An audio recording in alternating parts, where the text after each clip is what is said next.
Welcome back, movie lovers. Now, this is going to be our spoiler-filled review of Star Wars The Last Jedi. So, like I said in my last one, I had a couple things I wanted to get through my head before actually doing this, and also it was kind of late when I was recording it, so I waited a day to actually record my ideas on the spoiler review, and really there's just a few things I want to go over. So first off, this is the first Star Wars film that ever ended and started right back to back with the one before it. Before we've had 1 or 2 years, even the one between Empire and Return of the Jedi. You know, there's been some time past, not quite sure how much, maybe 6 months to a year, but never right back to back. Where this one, we literally start off with the Rey storyline. When the first time you see him, and here's Luke. He has a lightsaber and throws it over his shoulder.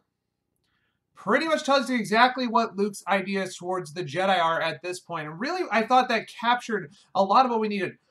From all the action films that I've watched recently, especially the Marvel films, stuff like that, and even the most recent Justice League film, it seems like for it to be any sort of good, you have to have some sort of comedic moments and something that's unexpected. And it really did that with that one solid movement right there. And it really started off the story how Rey was going to have to convince him to actually train her. And it was going to be a harder one than what we saw back with Empire Strikes Back and with Yoda. And speaking of Yoda, guys, you old school Star Wars people like myself, he was a puppet again. Oh my gosh, I was so excited. I had to turn to me. I was like, dude, it's a puppet. He's like, I know, it's so great. I mean, it was just great seeing it.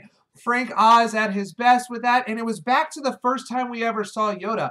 We never really saw that comic side of Yoda come out again after he started training Luke. We had the, oh, can I get your ship out? And everything before that, before he starts training. And then we get a little bit of it in return, but we never really see it again, especially when we watch the prequels. So it was really good to see that sort of comic Yoda and seeing how, you know, have you ever read the books? Not much of a page turner. I'm not a good Yoda impression. I'm not even going to try, so don't even ask. But anyway, so we go through all that. I really enjoyed that whole storyline and how Rey was connected to Kylo and drawing it back there. You know, there's something there, a little more that we haven't really seen yet. And I thought that was very, very well done. In fact, I thought all of the things were well done. It really kept me on the edge of my seat. Now, I don't try to predict things that happen, but I have been known to predict them in my head beforehand, and this one really kept me on my toes. I saw a few things that I thought were going to go one way and really surprised me on the other.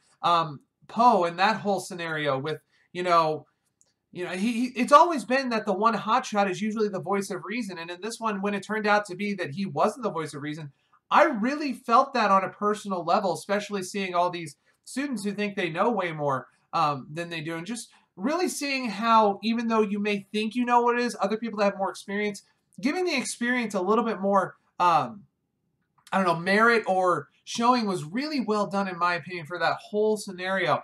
The one thing that I thought lacked anything would have been the Rose and Poe storyline when they go to that casino over there. And really, I was watching other reviews, and the one thing that kept popping up was it didn't seem like Star Wars. It seemed like they were still on Earth. And when I started to think about it, I thought, that's probably the one thing that sort of gives it that little iffiness to it in this whole story.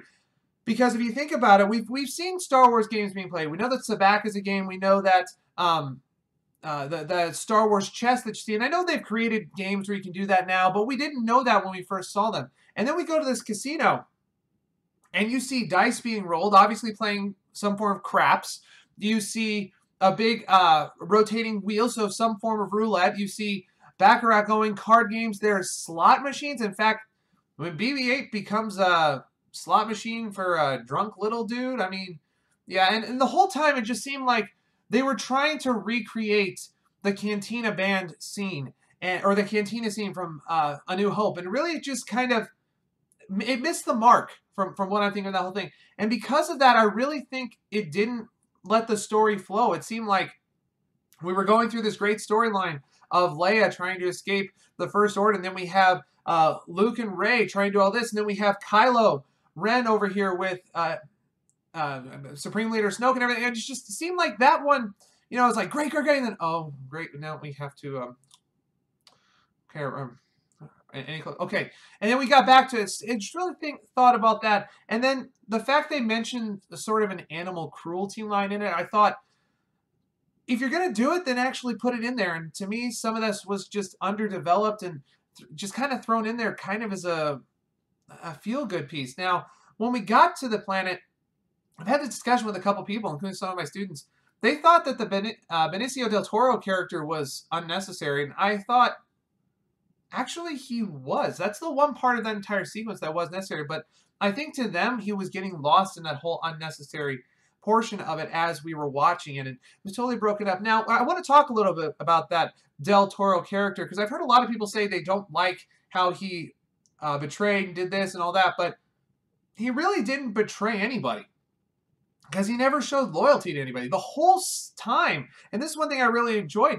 He was showing how he doesn't care where he gets his profit, who he works for, as long as he gets a profit.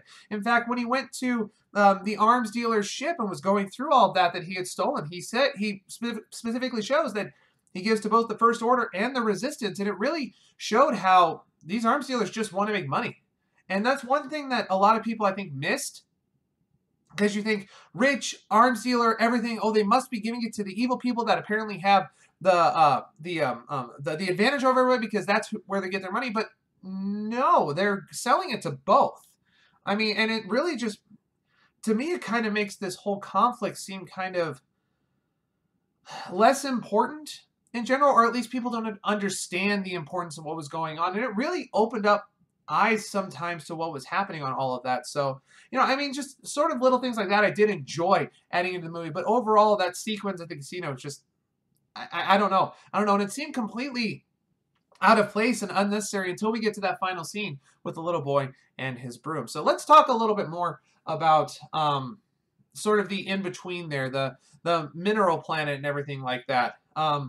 First off, the whole Luke Skywalker story arc through this, the screenplay writers and the storytellers really did a nice job showing his ideas behind it, his logic, and it really made logical sense how the Jedi always, whatever they do, seem to go in the wrong direction. Everything they do seems to end badly and show things. And I really enjoyed how he pointed some of that stuff out, because we've always been raised to, admire Jedi. I mean, I'm wearing a Protect the Galaxy virtual 5K run shirt that I participated in a while back, and I chose Protect the Galaxy over Conquer the Galaxy, choosing the light over the dark. I mean, I love the Jedi, and I love everything, but everything they do does seem to go a little bit in a backwards direction. And Luke's seen that. But it reminds me more of sort of, instead of going full what Luke Skywalker was doing, it reminded me more of sort of like what DC's Legends of Tomorrow, Doctor Who, those time travel ones are, where they're doing stuff and they may do it in a messy way, but it still gets the job done and everything. But I can see where Luke was coming from, and I enjoyed it.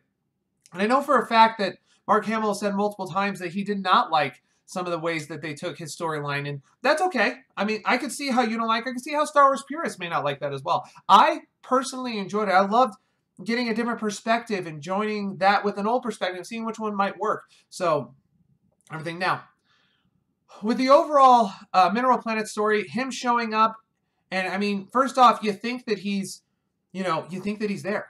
And it's one thing that I didn't catch until near the end of the movie when I saw it, and him with his short hair and his dark hair, he looked just so much younger. I didn't catch that when he first showed up. I was like, oh, cool, Luke's there. Yes, it's going to be great. And then obviously, we're expecting this giant lightsaber battle between the dark side, which is literally almost just Kylo Ren, and then Luke, the chosen one, the Jedi always. It's just like, wow. I mean, that story, you're expecting that, and then all of a sudden, he's not there. And one thing that I want to address is this sort of expanding on the Force and what its abilities are, and how all of a sudden there's so much more power to you. We don't know the Force. I mean, we're not Jedis. We are not in a world with Jedis. The Force can pretty much do whatever, and the more power you get, the more that's going to be. I mean, we've introduced how a Sith Lord could bring people back from the dead. I mean, if you can't do that, I mean, you can project yourself somewhere, even know how far away. And I have to say, one of the best scenes in the whole Luke Skywalker arc was when he decides to give himself up to the Force in peace. And yes, that is the version that I personally think it was. And you see the two suns, and he's laying there, and then all of a sudden, he's gone. And I thought that was so well done, especially with Rey and Leia both feeling it. They show the signs and everything. I thought that was really, really well done. Speaking of Leia, I saw a perfect opportunity for them to give her a very dignified death, a very noble death that also gave Kylo Ren still that chance to be redeemed. And they brought her back. And the way they brought her back, if you don't like the whole force push flying through space, whatever. I can debate that all day with you. I enjoyed it. I've always thought, if they have the force, move stuff.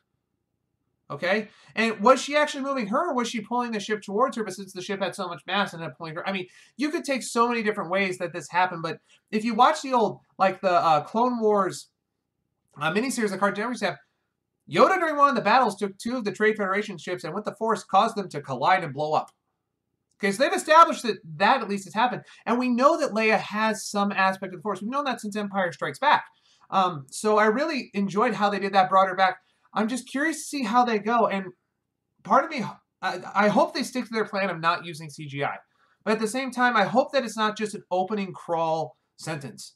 Like, General Organa has died. The Resistance is in shambles. I don't want it to be like that. I think she deserves a little bit more than that because she is such a integral part of the story. I mean, she is the story. She started all of this off. I mean, A New Hope. It would not have happened. The plans would not go anywhere without Leia. I mean, she literally started this whole franchise off, and she deserves a dignified death. And I really hope that they give that to her more than just something like I mentioned in the crawl. But if they don't, that's their choice. I'll still probably enjoy the movie anyway. So, like I said, this movie was great. The Mineral Planet. The one thing I did not like when I first watched it, and then when I thought about it different, was some of the choices cinematography-wise. A lot of the shots, when I was watching it, total nostalgia trip. I mean, total nostalgia trip, seeing all these shots that were almost identical to what we saw before in the previous Star Wars films, such as the Battle of Hoth and the Mineral Planet, the similarities there. When Kylo's leading the stormtroopers into the base afterwards, you have that identical shot from Episode 3. You have all these other ones and everything.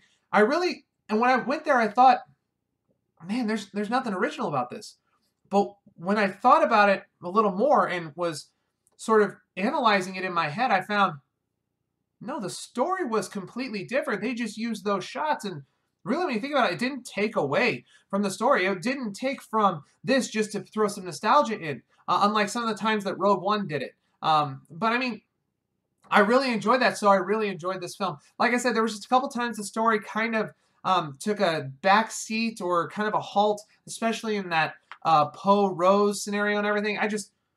There were some things there that just didn't quite sit with me and all that. And I think it's mostly just the way that it was done, and it could have been done a few ways better. But overall, just a great film. I highly enjoyed it. I will still probably go see it again because I just love Star Wars. I love this franchise, and I think it's going to be a great one. So if you like what you see, please be sure to like, comment, subscribe down below, and share this with your friends. But make sure they've seen the movie first.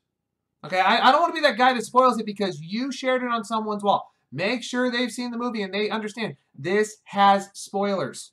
Otherwise, it's on you. It's not on me. It's on you. Okay? Anyway, be sure to catch my next review. It's kind of going to be a special one. We're going to review all of the music. That's one thing I didn't mention in here. And if you know anything, seen my reviews, you know that music's a big part of movies to me. So be sure to check that. It should come out in the next day or two where I go over the different musical aspects that I enjoyed or didn't enjoy from the film. I'm going to change my sign off just a little bit. So may the Force be with you. And that's a wrap.